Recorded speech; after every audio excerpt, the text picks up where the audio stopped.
En 1925, en las remotas costas de la isla de Molokai, Hawái, se alzaba el leprosario Kalaupapa. Aunque oficialmente designado como centro médico, funcionaba más como una colonia de exiliados. Durante décadas, los pacientes diagnosticados con lepra eran trasladados a esta aislada península, rodeada de imponentes acantilados por un lado y el vasto océano Pacífico por el otro. El gobierno hawaiano estableció este asentamiento en 1866, siguiendo una política de segregación destinada a contener la propagación de la lepra o enfermedad de Hansen, como se la conoció posteriormente. Silas Kyle llegó a Kalaupapa a los 15 años. Nacido en Honolulu en una familia de pescadores, fue enviado a la colonia cuando se manifestaron los primeros signos externos de la enfermedad.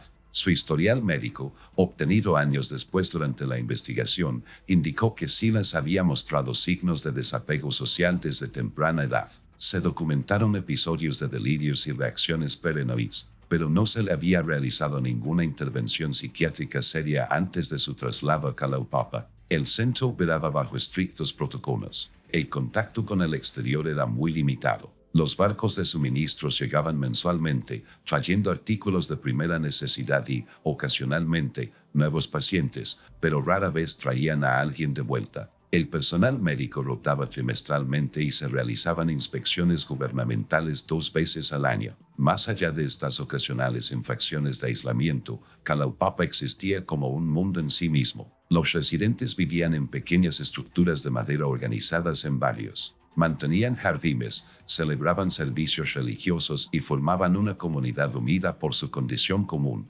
Algunos encontraron un propósito en sus nuevas vidas, mientras que otros sucumbieron a la depresión y el alcoholismo. Los registros muestran que Silas no pertenecía a ninguno de los dos grupos. Trabajaba en la carpintería de la colonia durante las horas de trabajo obligatorio, pero pasaba su tiempo libre solo, a menudo caminando por los acantilados orientales, donde el terreno era más traicionero. Los informes médicos de 1922 a 1925 documentaron el estado físico de Silas como moderadamente avanzado, con lesiones visibles en las extremidades y pérdida parcial de la sensibilidad en manos y pies. Sin embargo, lo más preocupante fueron las anotaciones sobre su comportamiento. La enfermera Elaine Kiko registró en febrero de 1923, el paciente SK fue encontrado de pie en los acantilados del norte durante una tormenta. Se negó a regresar al refugio durante 3 horas. Al ser interrogado sobre su propósito, respondió que estaba escuchando las instrucciones del agua. Otra entrada del Dr. Thomas Wilson,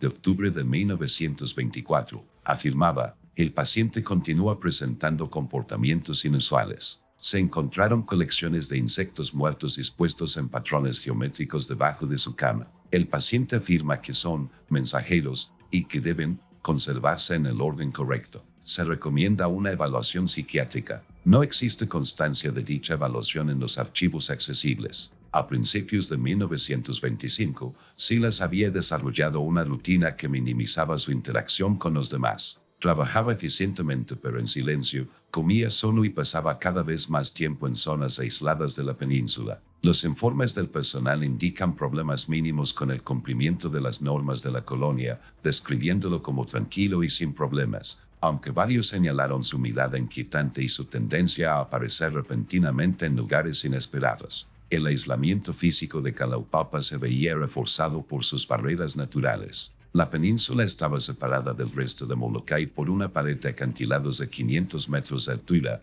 y el único acceso era un sendero peligroso que descendía por la ladera o por mar. Estas características geográficas no solo contenían a los pacientes, sino que también protegían al mundo exterior de lo que la sociedad consideraba un contagio peligroso. En realidad, la lepra es mínimamente contagiosa y requiere un contacto cercano prolongado para su transmisión, pero el miedo y la incomprensión dictaban las políticas. Lo ocurrido en Kalaupapa en el verano de 1925 pondría a prueba la eficacia de estas barreras. A pesar de su aislamiento, la colonia no pudo contener lo que se gestaba dentro de sus límites, algo que eventualmente se escaparía y dejaría una huella imborrable en la historia hawaiana. El 17 de julio de 1925 sonó una alarma en todo Kalaupapa. Esto era inusual, ya que el sistema de emergencia de la colonia se probaba solo trimestralmente y se había activado por última vez durante una fuerte tormenta en abril. Según el registro oficial del personal administrativo,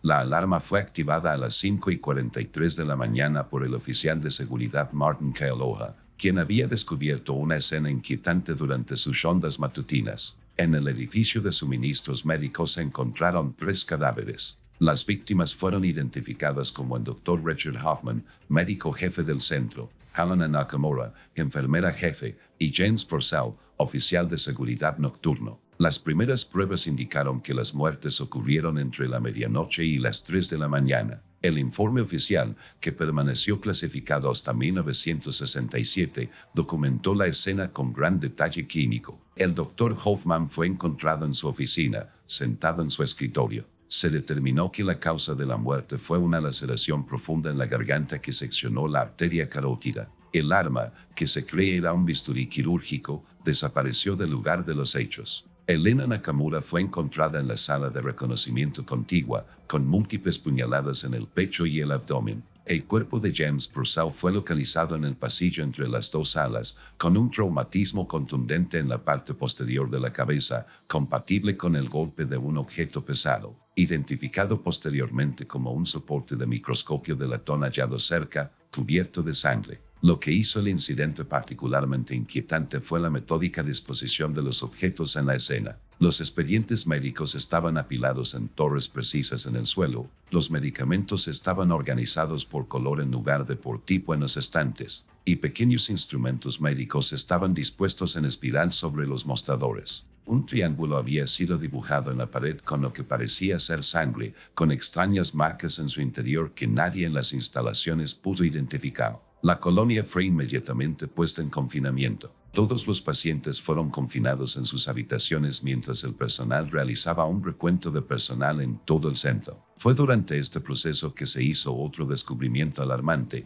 Silas Kyle había desaparecido de su residencia. Un registro de sus habitaciones reveló un diario con escritos que los investigadores describieron como perturbadores e incoherentes, con repetidas referencias a la purificación y a la pronta apertura del camino. Aunque no había pruebas directas que vincularan a Silas con los asesinatos, su desaparición coincidiendo con el incidente despertó sospechas inmediatas. El hecho de que su expediente médico estuviera entre los que se encontraban en el despacho del Dr. Hoffman lo conectó aún más con la escena. Lo más revelador fue el descubrimiento de ropa manchada de sangre de la misma talla que Silas, escondida en un armario cerca de la salida trasera del edificio médico. El Dr. Wilson, quien previamente había documentado su preocupación por el estado mental de Silas, declaró que el paciente había solicitado una reunión con el Dr. Hoffman el día anterior, alegando tener información importante sobre las voces del agua. La reunión se había programado para las 23, fuera del horario habitual, ante la insistencia de Silas de que no podía esperar hasta la mañana.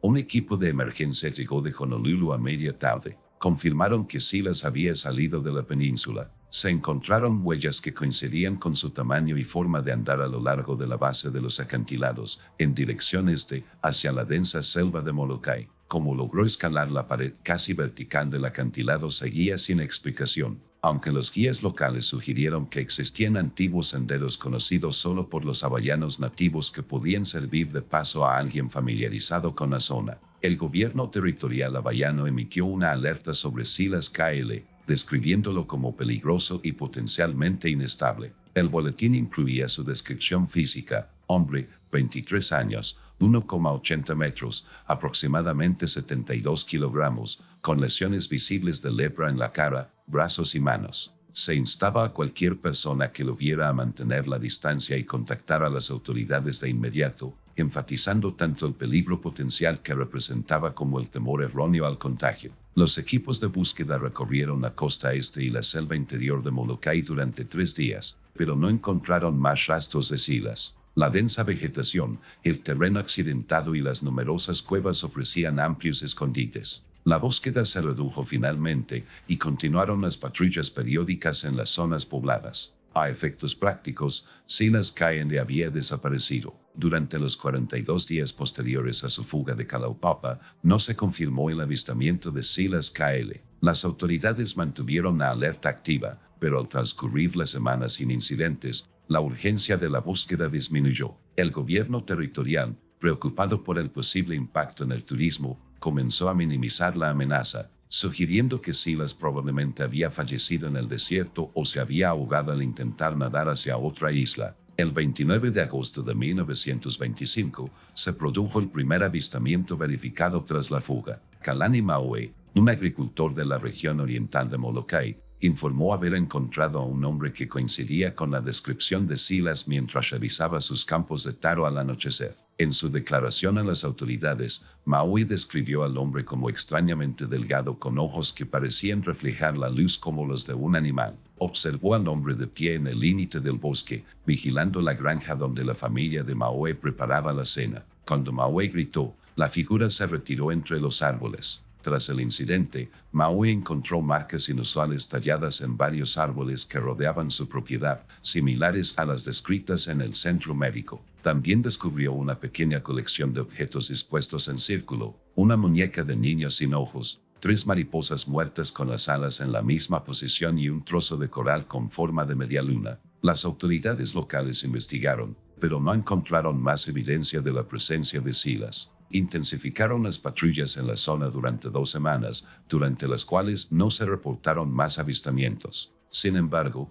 3 familias locales reportaron la desaparición de ganado durante este periodo, 2 gallinas y una cabra, sin señales de ataques de depredadores. La cabra fue encontrada posteriormente en una cueva a 3 kilómetros de su corral, con el cuerpo en lo que el informe oficial describió como una postura deliberadamente forzada, con las patas cruzadas y la cabeza inclinada hacia arriba. A mediados de septiembre, comenzaron a llegar informes del asentamiento costero norteño de Cacapiqui. Los pescadores describieron haber visto una figura moviéndose por los acantilados al amanecer, desapareciendo siempre al acercarse. Un pescador, Akamu Kiai, relató haber encontrado sus redes reorganizadas en la playa en patrones sin sentido tras dejarlas secar durante la noche. Otro residente, la anciana Malia Kaloa, afirmó haber visto a un hombre de pie en su jardín por la noche, observando la casa, sin moverse durante más de 1 hora. Estos incidentes crearon un clima de inquietud en el norte de Molokai. Los lugareños comenzaron a viajar en grupos y a proteger sus hogares con mayor cuidado por la noche. Algunas familias enviaron a sus hijos a casa de familiares en Honolulu.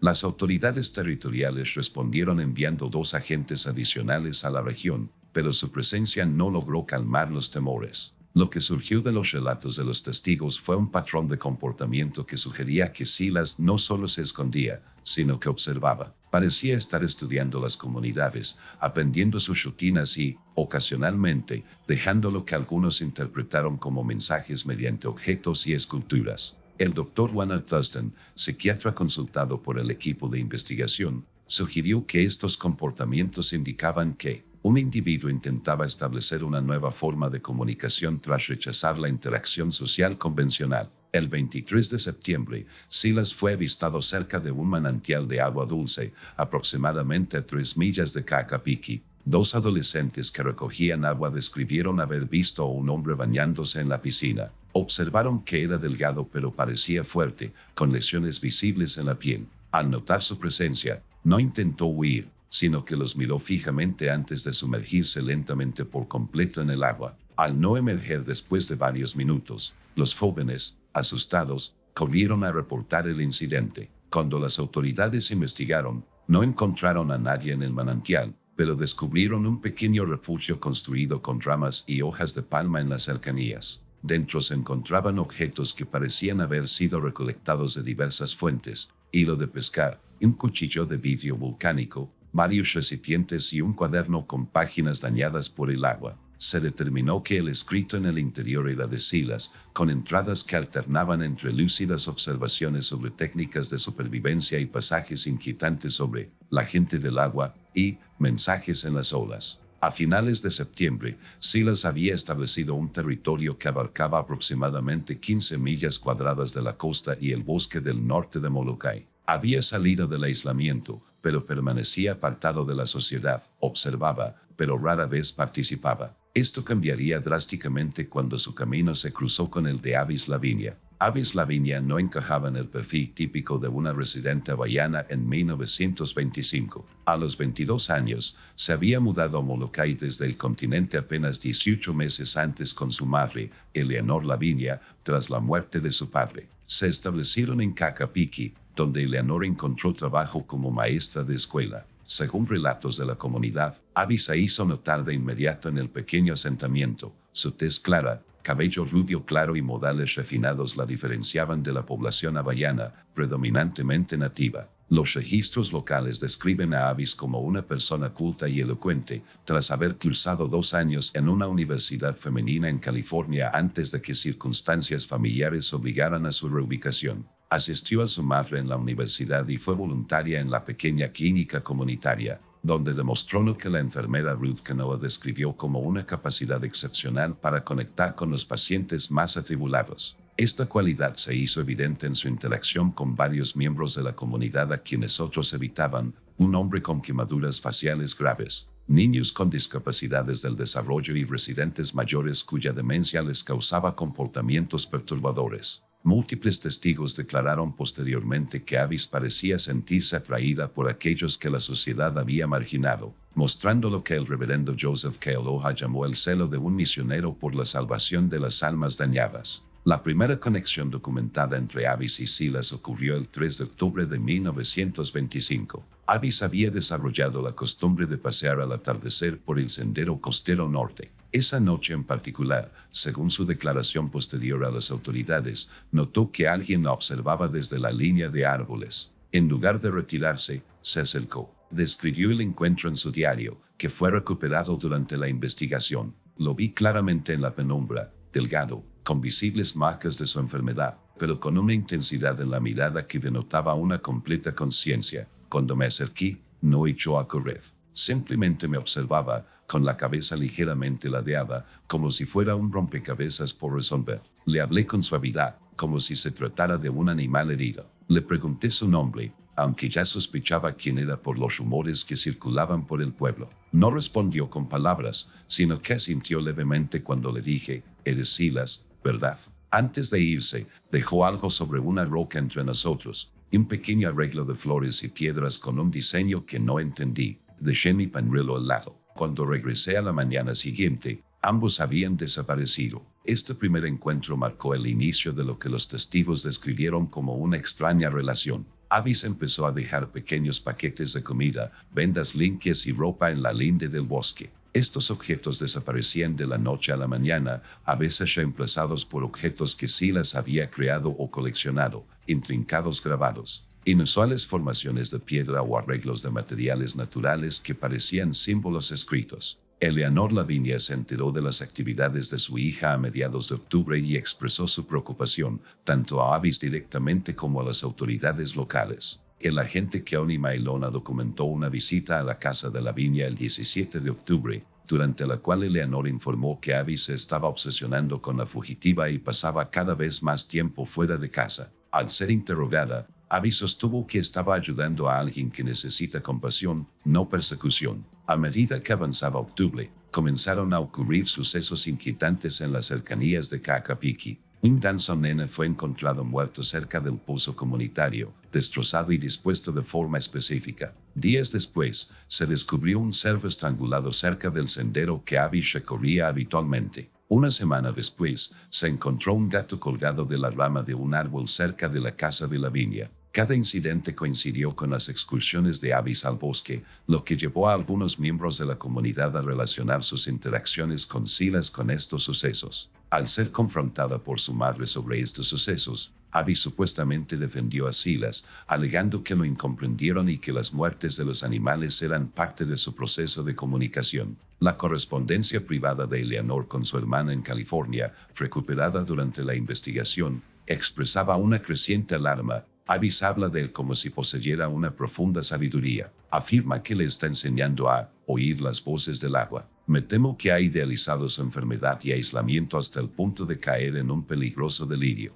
La comerciante local María Cawe informó que, a finales de octubre, Avis compró suministros inusuales, varios cuadernos, tintas de colores, un pequeño espejo y diversas hierbas utilizadas tradicionalmente en las prácticas curativas hawaianas. Al preguntarle sobre su propósito, Avis respondió que estaba documentando mensajes importantes y preparándose para una transformación. El último avistamiento confirmado de Avis y Silas juntos lo dio el pescador Keoki Palakiko, quien los observó desde su bote cerca de la costa norte el 2 de noviembre. En su declaración, describió haberlos visto sentados cara a cara en un afloramiento rocoso, con las frentes tocándose, completamente inmóviles durante más de 20 minutos. Cuando volvió a pasar una hora después, ya no estaban. El 5 de noviembre de 1925, Eleanor Lavinia regresó de la escuela y encontró su casa vacía. Avis, quien solía preparar la cena, estaba ausente. Su cama estaba hecha,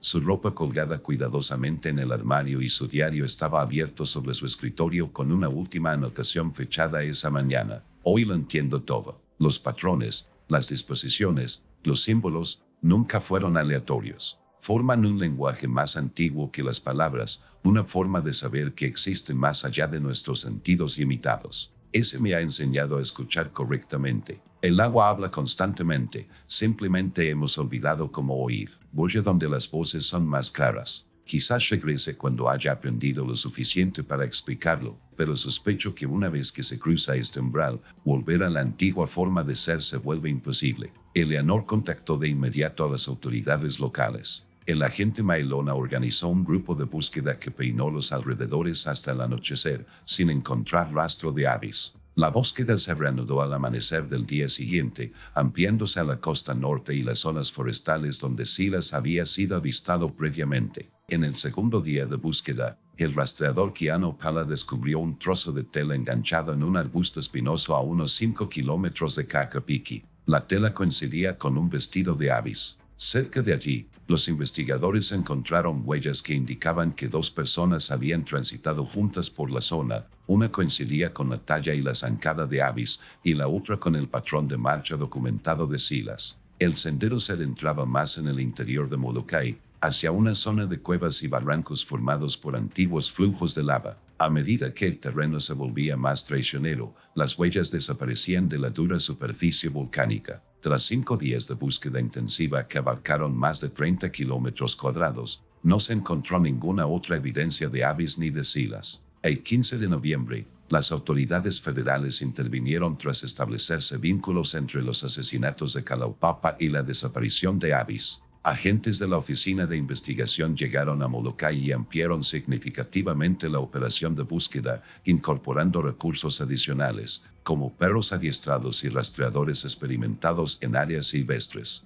Estos esfuerzos solo produjeron una prueba adicional, un pequeño cuaderno encuadernado en cuero hallado en una cueva a 9 kilómetros tierra adentro de Kakapiki. El contenido incluía dibujos de los símbolos previamente asociados con Silas, junto con lo que parecían ser traducciones o interpretaciones escritas a mano por Avis. Expertos lingüistas de la Universidad de Hawái examinaron el material, pero no pudieron relacionar los símbolos con ningún sistema de escritura conocido, histórico o contemporáneo. La entrada más inquietante, fechada el 3 de noviembre, decía: la última barrera es física. Ese dice que debemos dejar atrás estas conchas para escuchar plenamente las voces. Antes temía esas palabras, pero ahora las entiendo. Lo que percibimos como muerte es simplemente transformación. El agua nos aceptará y luego nos devolverá transformados. A medida que transcurrían las semanas y novedades, la investigación fue perdiendo impulso. Para diciembre de 1925, la búsqueda activa se suspendió oficialmente. Agentes federales recopilaron sus hallazgos en un informe que posteriormente fue clasificado y transferido a los archivos del Departamento de Salud de Estados Unidos, donde permaneció inaccesible al público durante más de 4 décadas. Eleanor Lavinia permaneció en Molokai hasta la primavera de 1926, con la esperanza de que su hija regresara. Finalmente se mudó a California, pero continuó comunicándose con las autoridades locales, buscando información actualizada sobre el caso, hasta su fallecimiento en 1942. Nunca se emitieron certificados de defunción para Avis Lavinia ni para Silas KL, ya que no se recuperaron restos. En las décadas siguientes, el caso se convirtió en parte del folclore hawaiano. Surgieron informes ocasionales del norte de Molokai sobre extraños símbolos encontrados tallados en árboles o dispuestos en piedra en playas remotas. Algunos residentes locales afirmaron haber escuchado la voz de una mujer cantando melodías desconocidas cerca de la costa durante las tormentas. Otros informaron haber visto 2 figuras caminando por acantilados lejanos al amanecer,